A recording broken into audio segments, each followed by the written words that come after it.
Don Pablo Escobar. Tous ceux qui ont voulu gratter un peu sur le trafic de drogue et fait des reportages qui leur ont déplu ont tous été assassinés.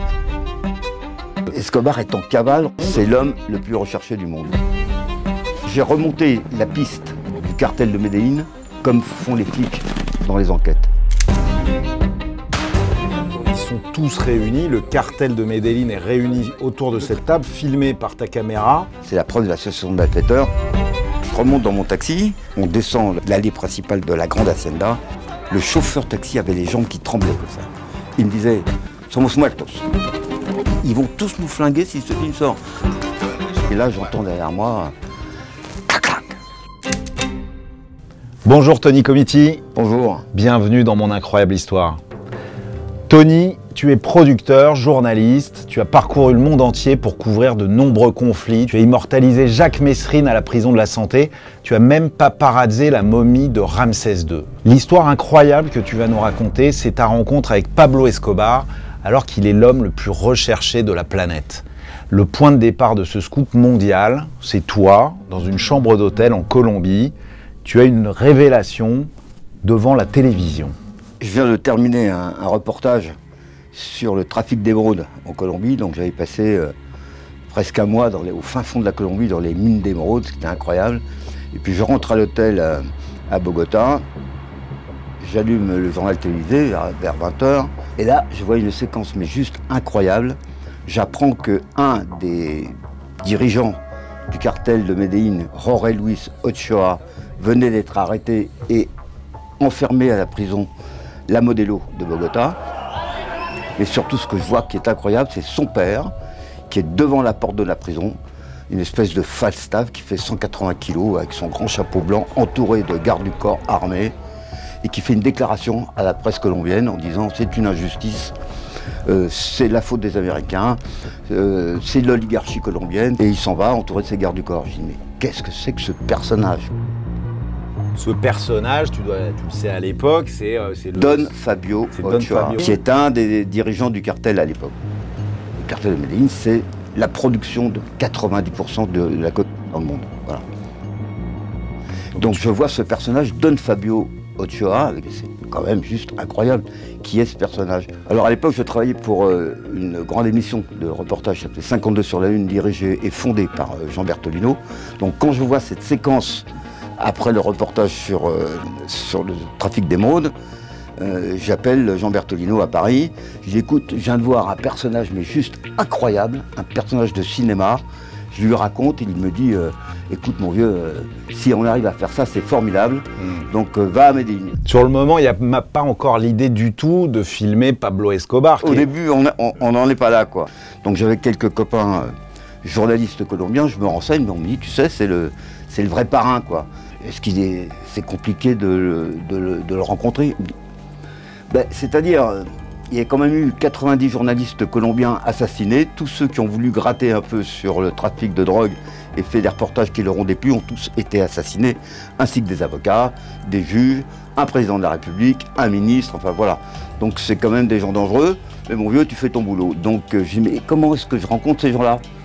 Mais écoute, ils me disent, les lieutenants, les gardes du corps, ils traînent en général dans les palaces de Medellín, tu peux pas les louper, ils ont des 4x4 blancs, ils sont toujours entourés de jolies filles, ils ont des chapeaux blancs, ils sont armés jusqu'aux dents avec des talkie-walkie. Donc je suis parti à Medellín pour essayer de établir les premiers contacts.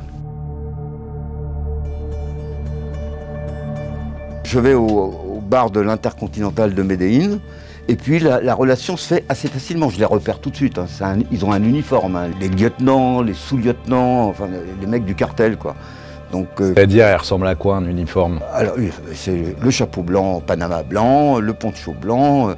On sent sous le poncho, il y a une mitraillette ou un colt, des talkie-walkie, des très jolies filles, et circulant sur des 4x4 de luxe. Voilà. Donc, ils sont là au bar à traîner. On échange nos téléphones.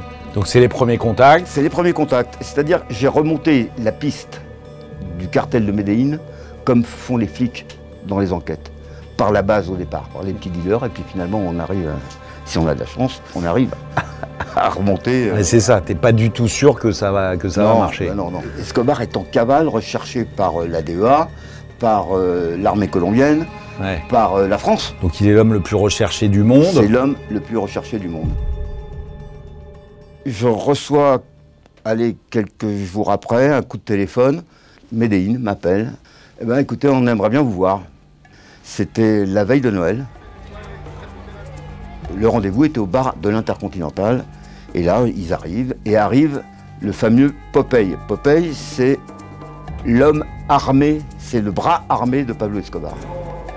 C'est lui qui est chargé, d'ailleurs il le dit après dans une interview, il dit « Moi je n'ai tué que 120 personnes, mais que des gens importants. » Ah ouais. Il me regarde bien dans les yeux, comme ça. Il me dit « Mais viens, on va aller manger. » C'est le soir de Noël, et il n'y a personne dans le resto, puisque c'est une fête religieuse et que les Colombiens sont des croyants. Et je vois ce Popeye qui picole énormément, qui se baisse de temps en temps sous la table, se faire quelques lignes, et qui à un moment, sur son 357 Magnum, me le met comme ça sur la tête et me dit « Fils de... ouais, si tu trahis le patron, tu prendras une balle dans la tête. » Alors je dis « Oh là, tranquillo, tranquillo. » Tranquillo, tranquillo. Tu dois avoir les jetons.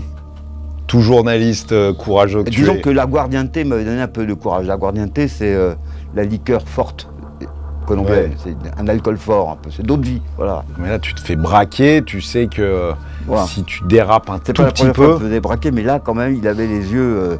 Bon, Popeye, j'ai appris après que Popeye était le bras armé de Pablo Escobar. Ouais, sur le coup, tu le connais pas. Sur le coup, je ne le connais pas. Donc, on s'explique, on parle, et puis il me dit... j'ai une réponse plutôt favorable, en fait, des Ochoa, pour que tu puisses venir filmer un petit peu, parce qu'il y a tellement de choses qui se racontent sur nous, que nous, on a envie de rétablir la vérité. Je lui ai dit, Popeye, je suis là aussi pour rétablir la vérité. Bon. Je retourne à Bogota, j'appelle Paris, il fait chaud, ils sont prêts, c'est tendu, mais il y a, allez, 80 chances sur 100 qu'on arrive en tout cas à faire quelques séquences. Donc Jean Bertolino me dit, ben, j'arrive avec l'équipe de tournage, le preneur de son et l'assistant. Donc voilà. Et je reçois un coup de téléphone à l'hôtel à Bogota. On me dit, bon, ben, écoutez, voilà, vous venez tous à Medellín, vous ne téléphonez pas, vous ne sortez pas, vous ne prévenez personne. Au bout d'une semaine, si on ne vous a pas contacté, vous rentrez à Paris. D'accord. Voilà. Vous attendez. Donc nous voilà partis à Medellín. Il faut savoir qu'à l'époque, Medellín est à feu et à sang. Ouais. C'est une vraie guerre, une guerre civile, entre l'armée et le cartel de Medellín. Donc on était dans notre chambre d'hôtel, on entendait les RPG, les coups de feu, les mitraillettes. Bertolino, il n'en pouvait plus. Putain, il faut qu'on sorte tourner. Ils ont dit, on ne sort pas. Et moi, je dis à l'équipe, vous téléphonez ni à vos femmes, ni à vos enfants, ni à vos maîtresses, ni à vos gonzesses. Vous ne téléphonez à personne, sinon ça fout le reportage en l'air. En fait, la crainte, c'est que notre équipe soit infiltrée par la DEA. Ils avaient peur, en fait, qu'on soit des gens de la DEA. Alors, ils avaient beaucoup... Donc la DEA, c'est l'administration américaine Drug qui Enforcement Administration, lutte c'est... contre le trafic de drogue. Qui lutte contre... Et qui était sur les traces d'Escobar. de Pablo Escobar avec des moyens énormes. Ouais. Donc ils avaient peur que vous soyez soit des types de la DEA, ouais, soit infiltrés par la DEA. Ouais. Ça a été très tendu parce que, par exemple, le matin, quand je prenais le petit déjeuner, j'en voyais toujours deux qui étaient pas loin de notre table, toujours pareil, en uniforme, hein, le chapeau blanc et les talkie-walkie, et qui m'observaient, qui nous observaient. On est resté 5-6 jours à attendre. Et un matin, je prenais le petit déjeuner comme ça, et la salle de petit déjeuner donnait sur l'entrée de l'hôtel, et j'ai vu arriver des 4x4 blancs avec 5-6 hommes sortir de leur voiture comme ça. Et j'ai dit, ils aiment bien le blanc, hein, les chapeaux, les voitures. L'uniforme. Donc des gros 4x4 qui arrivent, ils sont pleins. Je les vois, je dis à Bertolino, ça c'est pour nous. Et ils arrivent droit sur moi, ils font, Frances? Si, Frances. Allez hop, vos bagages, las maletas, nos vamos. Et je vais pour payer la note à l'hôtel, et là, le mec me dit, todo está pagado, todo está arreglado, rápido. Tout est payé, on s'en va, allez vite. Tout est payé, on s'en va. Et en fait, ce que j'ai appris plus tard, c'est que l'Intercon, à l'époque, appartenait au cartel aussi. D'accord, t'étais chez eux, quoi. On était chez eux. Et nous voilà partis en convoi, à peu près à une demi-heure de Medellín, dans une hacienda magnifique, l'hacienda La Loma. C'était l'hacienda de Don Fabio Ochoa, qui m'attendait à la porte de l'hacienda, comme ça, avec ses gardes du corps. C'est l'homme que j'avais vu dans le journal du 20h, devant moi, et dont on m'avait dit c'est le parrain de Medellín, quoi.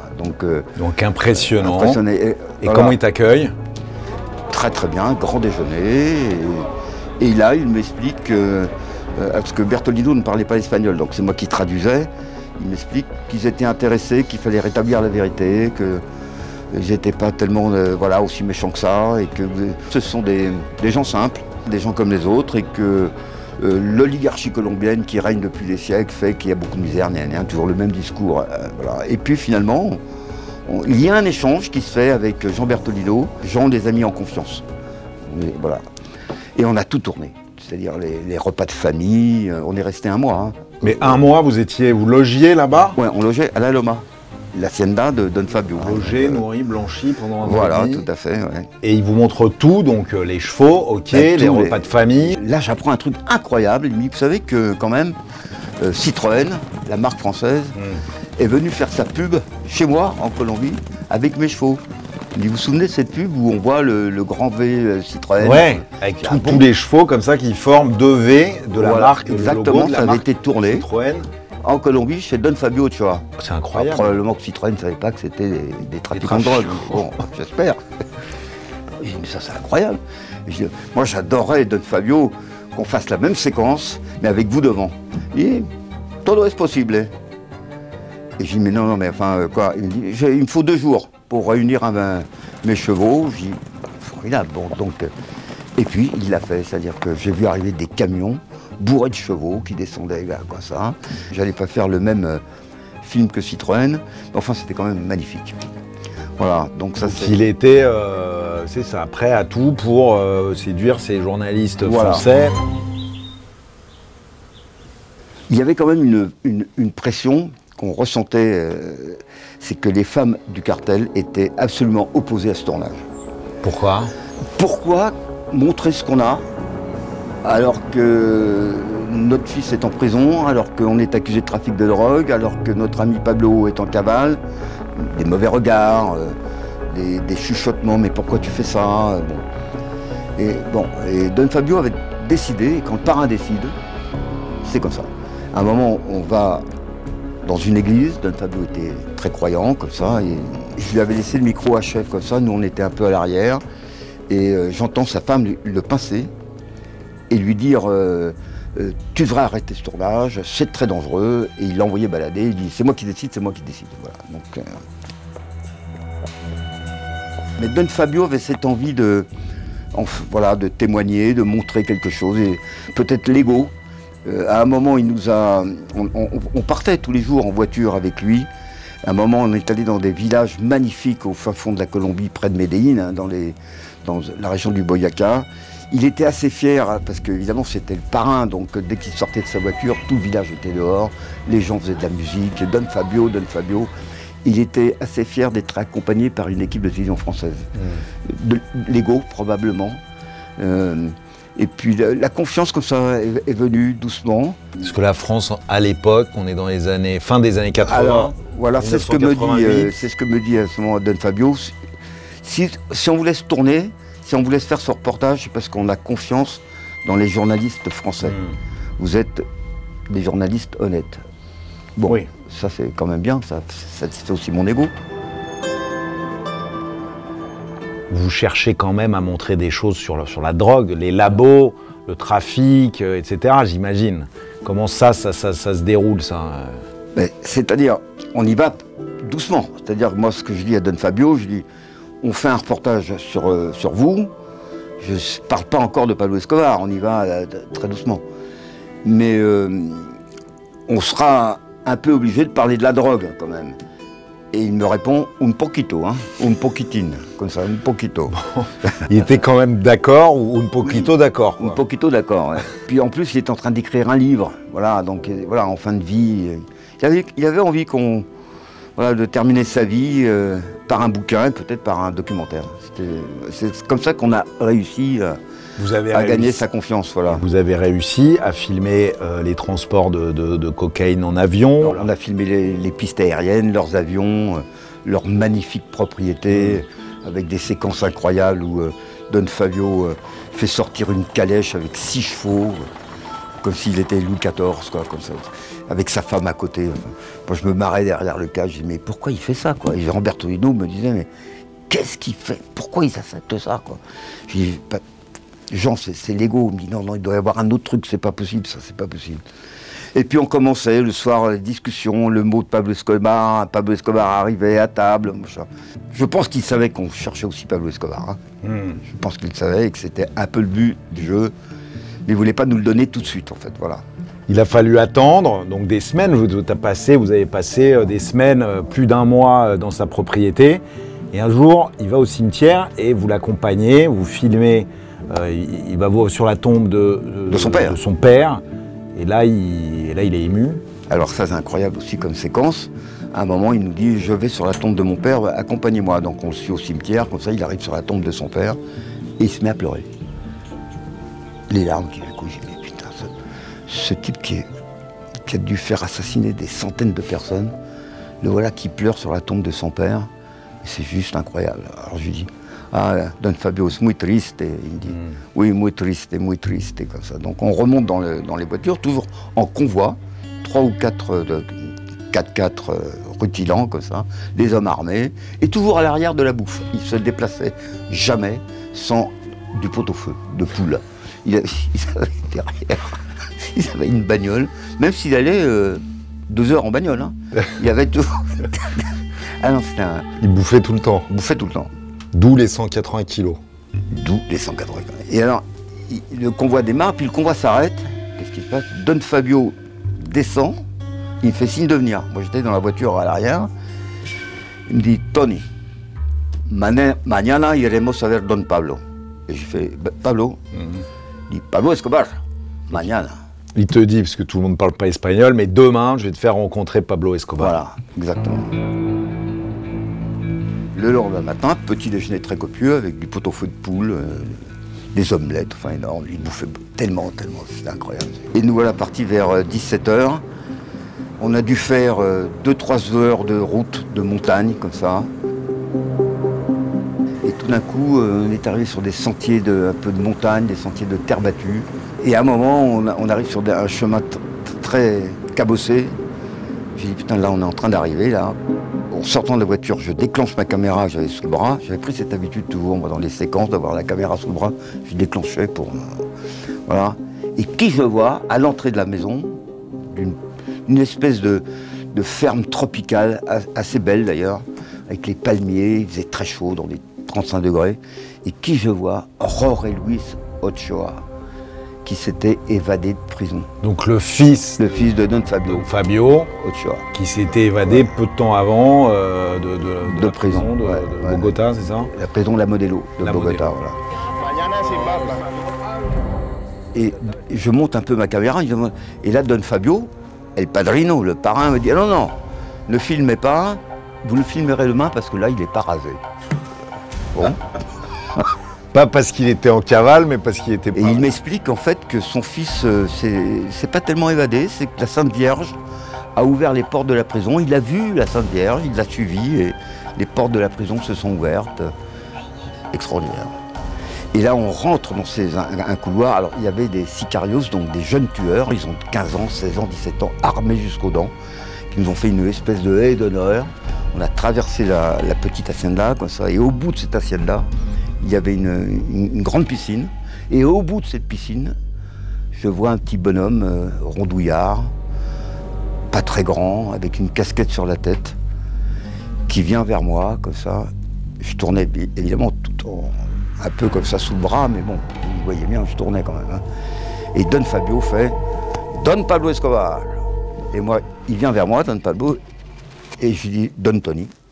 On se serre la main, et il me fait « Je déteste les caméras ».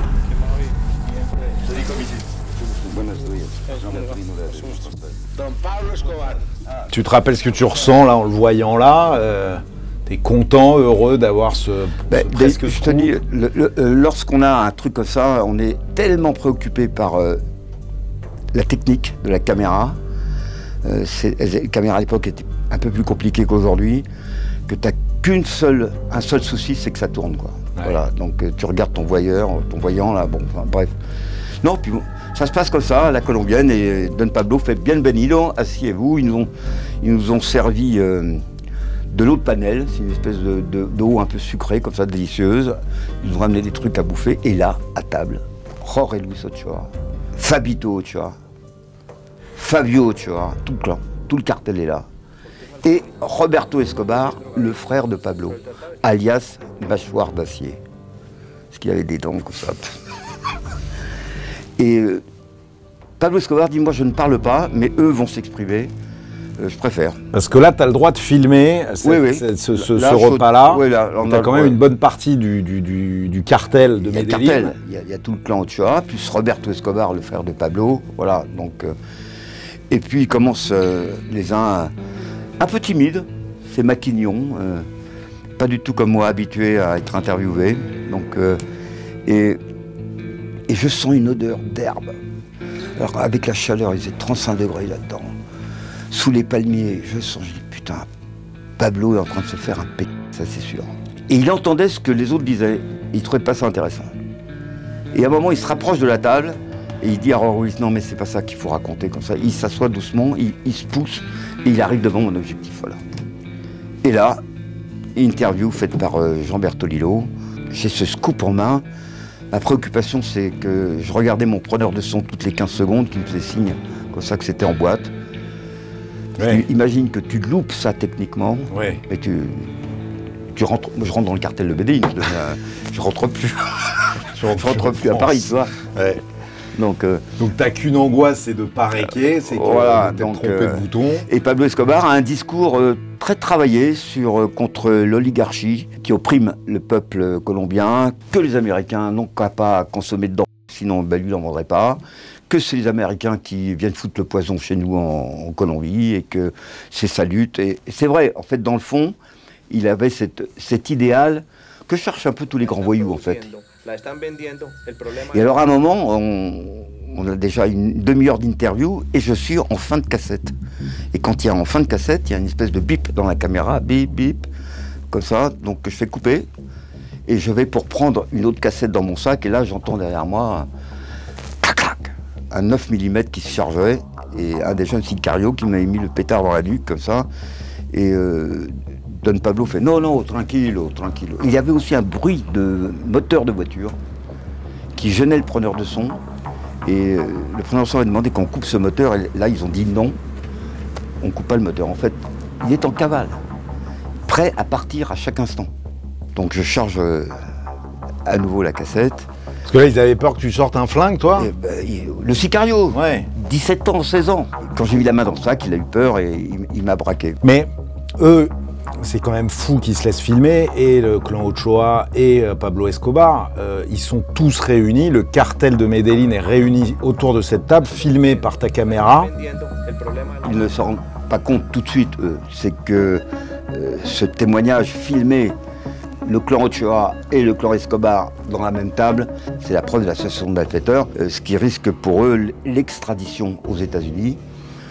C'est ce que probablement cherchaient les Américains pour les extrader, ce type de preuve. Et ils s'en sont pas rendus compte tout de suite. Sur le coup, ils n'y pensent pas. Ils ont envie de vous parler, ils ont envie de faire leur show. Témoignage. Pablo Escobar est un peu pressé de partir. Donc, fin d'interview.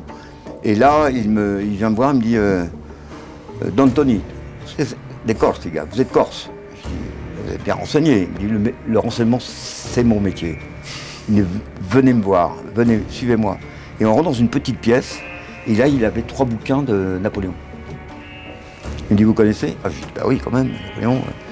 Il me dit, c'est un grand stratège militaire, le plus grand qu'il ait jamais eu. Et j'applique ses méthodes. Pablo Escobar appliquait les méthodes de Napoléon. Et là, il s'en va, il me dit, Don Tony, revenez me voir, la droga es mi passion. La drogue, c'est ma passion. Tu l'as jamais revu?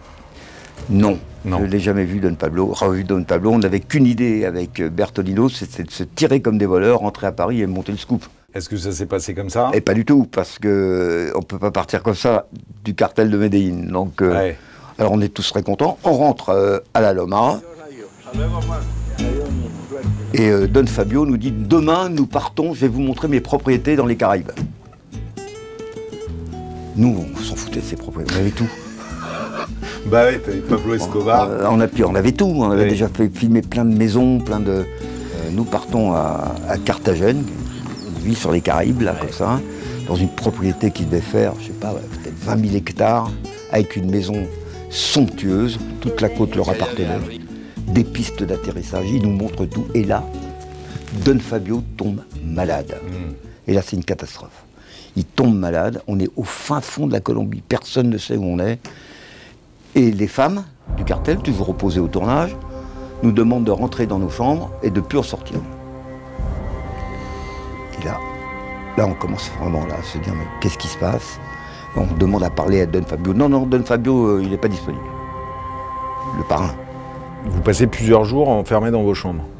2 jours, comme ça, 2 jours, on nous amenait à bouffer. Et là, je me suis dit, mais qu'est-ce qu'ils sont en train de nous faire, quoi? Est-ce qu'ils vont pas nous flinguer là, en se disant, on a fait une connerie, on va les faire disparaître, là, on va les donner à bouffer aux requins, là. Ah oui. Là, on s'est posé des questions. Ouais. Jean Bertolino et moi, on s'est posé des questions. Mais bon, attention, parce que la peur aussi, elle est commutative. Donc on dit, mais non, on se rassurait. Et puis au bout du 2e jour, ils sont venus nous ouvrir. J'ai vu arriver Don Fabio. J'ai dit, mais vous allez bien? J'ai été un peu fatigué. Mais voilà, je n'ai pas posé de questions pourquoi. Ils nous avaient enfermés dans les chambres. Mais je pense que les femmes avaient pris cette décision. Tant que le parrain n'était pas disponible, eh ben, on laisse pas tourner. Enfin, bon, bref. On est retourné à Medellín. Il vous demande quoi à propos des rushs et à propos du reportage? Alors, avant de partir, Don Fabio me dit, bon, alors nous, bien sûr, hein, on veut voir le film avant diffusion. C'est le deal? Je dis, oui, bien sûr, oui, Don Fabio, c'est le deal. Et puis, voilà, tout le monde se dit au revoir et on repart à Paris. Faire notre reportage et puis de temps en temps il me téléphonait. Alors vous en êtes où? Alors je retardais un petit peu. Oh là là, on a des gros problèmes de traduction. On est en train de gérer ça, ne vous inquiétez pas. N'oubliez pas, on peut voir le documentaire. Le documentaire est monté. Il est annoncé par TF1 dans la presse et dans 3 semaines, le reportage exclusif avec le cartel de Medellín. Évidemment, le cartel de Medellín qui est très puissant à l'époque, ils ont des hommes en France. Bah, ils appellent Medellín en disant « Ah ben ça y est, le film il va sortir et tout ». Et là, il faut montrer le film. Sinon ça va mal se passer, en gros. Jean me dit « Il faut que tu repartes à Medellín ». Je dis « Mais pourquoi moi ?» Il dit « Parce que je ne parle pas l'espagnol comme toi ». Ouais, parce que là c'est chaud quand même. Ah ben c'est très chaud là. Vous avez filmé la famille Ochoa, les chevaux, etc. Ils s'attendent à un documentaire plutôt sympathique. Là, il y a de la musique qui fait peur. Vous racontez que c'est des criminels sanguinaires quand même. Ouais, Vous dites voilà. les choses quoi dans le reportage. On dit les choses. Mais bon, je retourne à Medellín. Ça devait être au moins mon 6e voyage.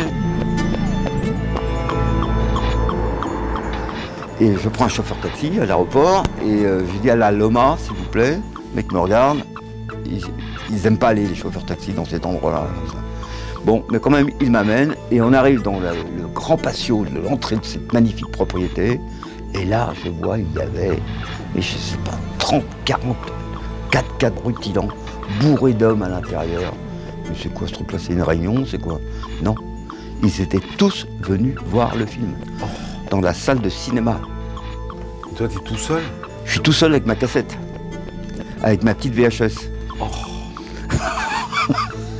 Bon, Pire visionnage de t'es ta dedans, vie. t'es dedans. Donc Don Fabio m'accueille très gentiment. Et il me dit, tu sais, Martha s'est cassé la jambe. Mais je me dis, bonne chance. Elle a la jambe cassée, elle viendra pas voir le film. Déjà, je dis 1-0. Bon, bah, il y a tous les autres quand même. Il y a tous les autres, donc je descends dans la salle de cinéma. Ils étaient tous là. Don Fabio, Falstaff, avec ses 180 kilos, s'assoit à côté de moi. Vamos! Comme ça. Donc je mets la cassette dans le magnétoscope et ça démarre par le plateau de Bertolino. Alors, c'est un reportage exclusif. Nous avons réussi à pénétrer le cartel de Medellín, les hommes les plus grands criminels recherchés par toutes les polices du monde, mais ceci Et Don Fabio, il entend le mot criminalisé. Attends, coupez, tac. Qu'est-ce qu'il a dit, Bertolino? Je traduis comme ça, je dis, voilà, nous avons fait un reportage exclusif à Médellin avec une grande famille qui sont les Ochoa, on les accuse de beaucoup de choses, mais ce sont des hommes très humains et tout ça. Et j'entends derrière moi, mais ce n'est pas les traductions. Ah. Il y avait un francophone. Et je suis descendu dans ma chaise comme ça, et Don Fabio me regarde, il dit, bon allez, continuons. Et on envoie le film. Et à un moment, au bout de 5 minutes, je me retourne vers lui pour voir dans quel état il était. Il dormait. Don Fabio s'endormait tout le temps, en fait. Après manger, surtout, il était...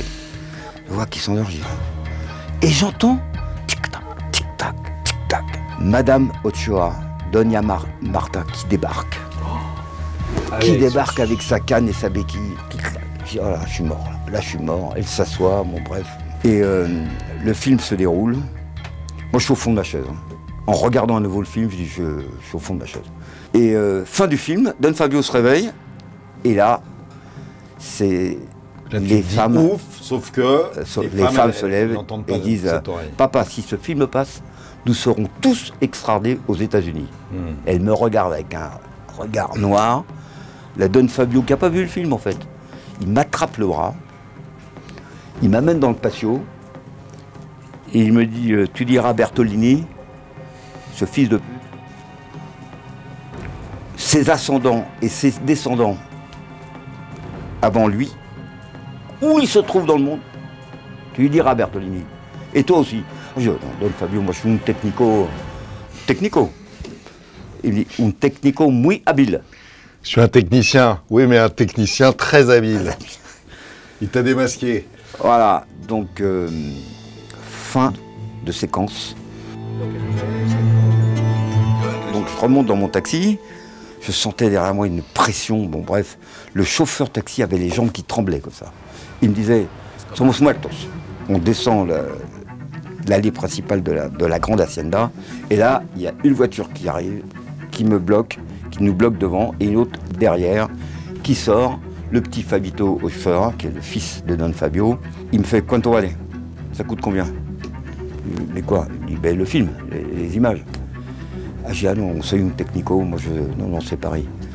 Il me dit, toi, il remonte dans sa voiture, j'ai attendu les 5 minutes, les 10 minutes les plus longues de ma vie, avec ce chauffeur de taxi qui tremblait.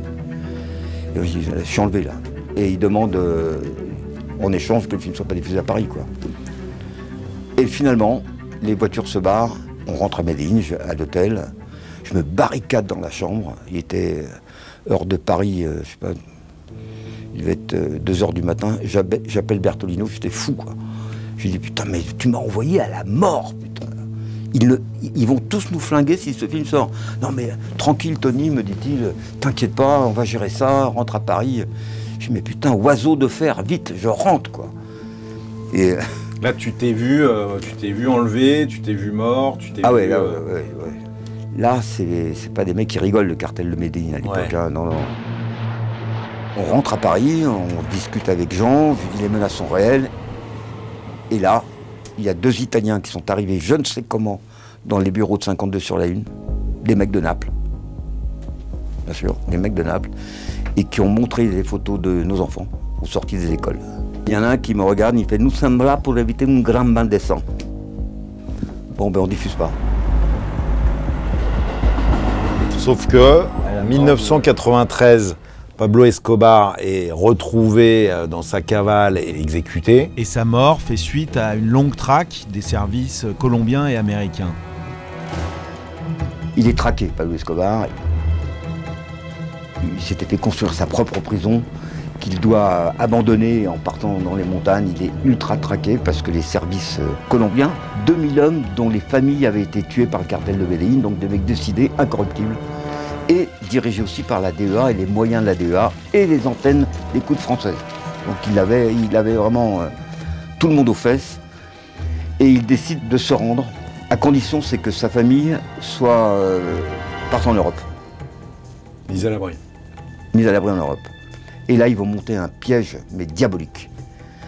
C'est-à-dire que la famille va embarquer, entourée de gardes du corps, la femme d'Escobar et ses 2 enfants, vont embarquer sur l'aéroport de Bogota pour l'Allemagne. Et là, on leur dit non, vous n'êtes pas autorisé à rentrer sur le territoire allemand, vous rentrez donc par le même avion en Colombie. Le fils appelle son père. Papa, on est revenu là. Et là, il y a les antennes, les paraboles Thomson françaises qui vont capter la voix de Pablo Escobar et le localiser. Et c'est comme ça qu'ils vont l'attraper. Ils ont fait exprès de faire ce faux départ de la famille. Faire sortir le loup de sa tanière. D'accord. Et c'est comme ça qu'ils vont l'abattre au dernier moment. Ses dernières paroles à Pablo Escobar, il est avec son fils, il dit « Oh là là, j'entends du bruit, ils sont là, il raccroche. » Et il monte l'escalier, il essaie de se sauver par les toits, sauf qu'il est suivi par un des chefs de l'anti-gang qui va l'abattre sur le toit. Voilà. Donc ça, c'est le 2 décembre 1993. À 5 ans après avoir tourné. Jean Bertolini me dit « Est-ce que tu penses qu'on peut diffuser le film maintenant qu'Escobar est mort ?» Il reste quand même Don Fabio. Bon, il me dit « On pourrait peut-être aller le voir, négocier avec lui, qu'est-ce que t'en penses ?» Je suis reparti à Bogota. Ah ouais. Je suis reparti à Bogota. Et là, Don Fabio me voit, m'embrasse, comme si rien ne s'était passé. Voilà. Et il me dit « Ah, tu sais... je me souviens de ce film, ces images étaient magnifiques. » Je dis merci Don Fabio. J'aimerais beaucoup que tu me fasses un montage, mais tu parles pas de la drogue et tout ça, avec tous les chevaux que tu as filmés. Comme ça, je le mettrai sur grand écran. Dans mon restaurant. Je dis, mais avec plaisir, Don Fabio, et est-ce qu'on peut diffuser ce film? Si, il y a no problème. Voilà, et on a obtenu l'autorisation de Don Fabio Ochoa, initiateur du trafic de drogue en Colombie. Et vous l'avez diffusé. Et on l'a diffusé sur un sur scoop international. C'était quand même, oui, c'était un scoop international. Ça a dépassé le cadre de la France, de TF1. C'était vendu dans le monde entier, oui.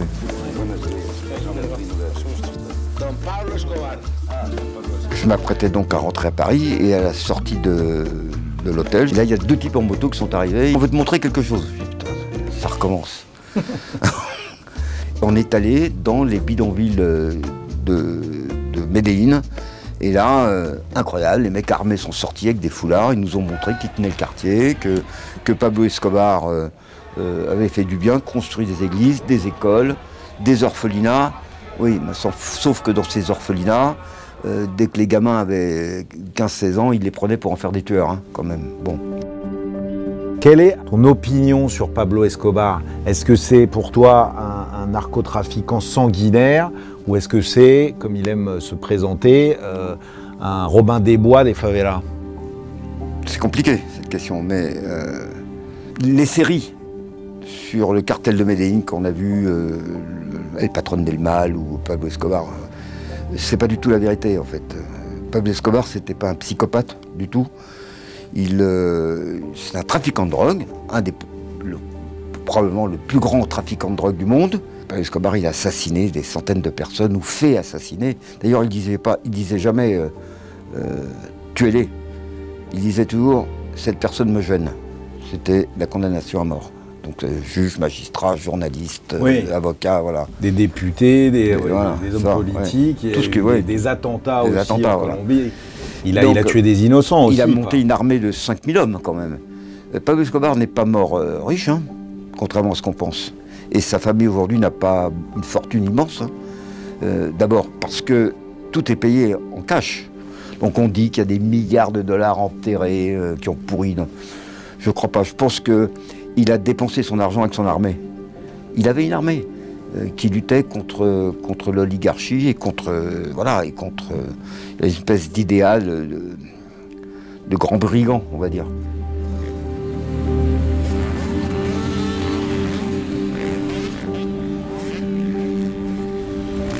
C'était à la fois un narcotrafiquant criminel et sanguinaire et un Robin des Bois qui venait en aide aux plus pauvres. Aux plus pauvres, tout en les utilisant pour en faire des tueurs. Ce qui est fou dans toute cette histoire, c'est que tu t'es pas contenté de filmer uniquement le cartel avec les Ochoa, Escobar. tu as aussi décidé assez rapidement d'être du côté des forces de l'ordre colombiennes et américaines qui traquaient Pablo Escobar et qui avaient même annoncé une récompense de plusieurs millions de dollars. 5 millions de dollars. 5 millions de dollars pour la peau de Pablo Escobar.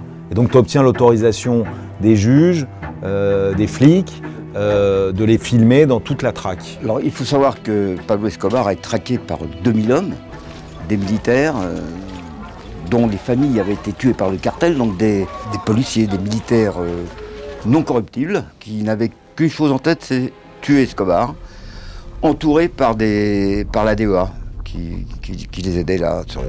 Donc j'ai obtenu l'autorisation d'être au cœur de cette armée qui cherchait Escobar ou ses complices. Je suis autorisé à rentrer dans cette caserne. Tous les jours et toutes les nuits, je partais avec les militaires colombiens sur la traque d'un homme que j'avais filmé quelques temps auparavant, ce qui est assez compliqué, mais c'est comme ça. Bon. Donc ils cherchent partout Pablo Escobar, dans d'anciennes planques ou des planques toutes fraîches. C'est la méthode classique. On flingue les lieutenants pour arriver finalement à tuer le roi. Donc ça a toujours été comme ça dans les grandes traques, que ce soit en Sicile, que ce soit partout dans le monde. En fait. Toutes les nuits, on partait avec des camions remplis de soldats, traqués, à faire des perquisitions dans des maisons, que ce soit des maisons de petits sicarios ou des grandes propriétés. Mais jamais on tombait sur les complices ni sur Pablo Escobar. J'avais observé quelque chose d'étrange, c'est-à-dire qu'à la sortie de la caserne, il y avait toujours 2 gamins avec un petit vélo qui, à mon avis, comptaient ou renseignaient le cartel des mouvements du bataillon. Et je l'ai appris, moi ça m'avait inquiété, je me suis dit, ces gamins ils sont tout le temps là quoi, à regarder les soldats. Et un jour ils sont plus là les gamins. Et j'ai demandé au colonel du bloqueo des Busqueda, du groupe de recherche, il dit oui on s'est rendu compte que ces 2 gamins en fait nous espionnaient et renseignaient le cartel. Ils avaient 8 ans quoi.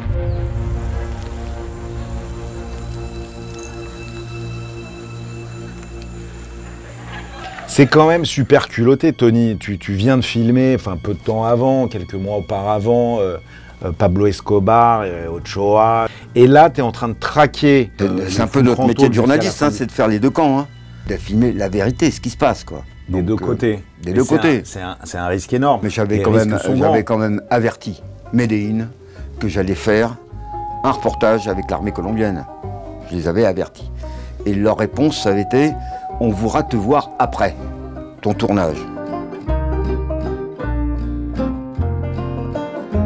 Qu'est-ce que tu retiens, toi, de toute cette expérience, de toute cette période-là Qu'est-ce que ça t'a apporté, tout ça?